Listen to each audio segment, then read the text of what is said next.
Test খেলতে দ্বিতীয় বহরে জিম্বাবুয়ে গেল বাংলাদেশ। টি-20 র্যাঙ্কিংয়ে বড় লাফ নাসুম আহমেদের। আবারও বাংলাদেশকে বিদায় জানালেন রিচার্ড স্টনিয়ার। ইংল্যান্ডে সূর্যবংশীকে ব্যবহার করতে হবে আলাদা ড্রেসিং রুমও। হার্দিক পান্ডিয়াকে নিয়ে টানাটানি কলকাতা নাইট রাইডার্স ও রাজস্থান রয়্যালসের। সারাদিনে ঘটে যাওয়া ক্রিকেটের দেশি বিদেশি খবরগুলো এক নজরে দেখে নেওয়া যাক।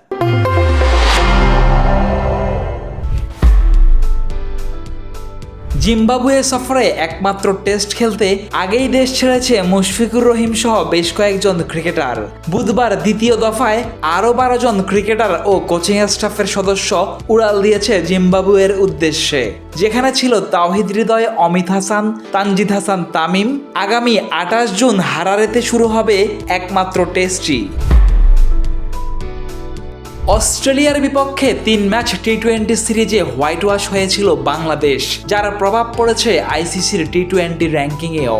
বুধবার সর্বশেষ হালনাগাদকৃত র্যাঙ্কিংয়ে অবশ্য বড় লাফ দিয়েছেন বাঁহাতি স্পিনার নাসুম আহমেদ। 27 ধাপ এগিয়ে নাসুমের অবস্থান এখন 11তম।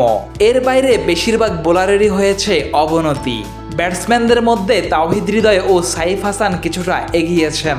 হৃদয় 30 এবং সাইফ হাসানের বর্তমান অবস্থান 35তম।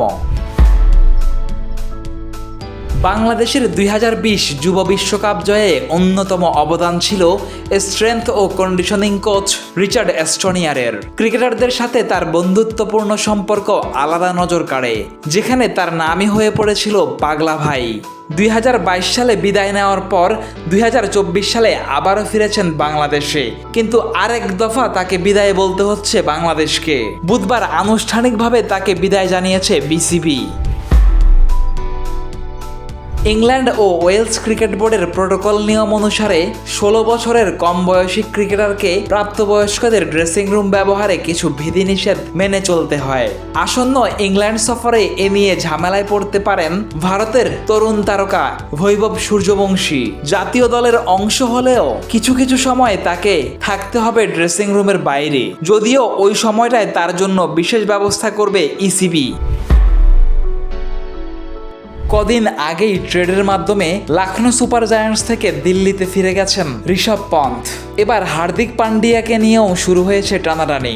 বাজে একটা আইপিএল মৌসুম কাটানোর পর ভারতীয় অলরাউন্ডার যে আর মুম্বাই ইন্ডিয়ান্সে থাকছেন না তা অনেকটা নিশ্চিতই। এবার তাকে পাওয়ার জন্য আগে থেকেই কাড়াকাড়ি শুরু করে দিয়েছে কলকাতা নাইট রাইডার্স ও রাজস্থান রয়্যালস।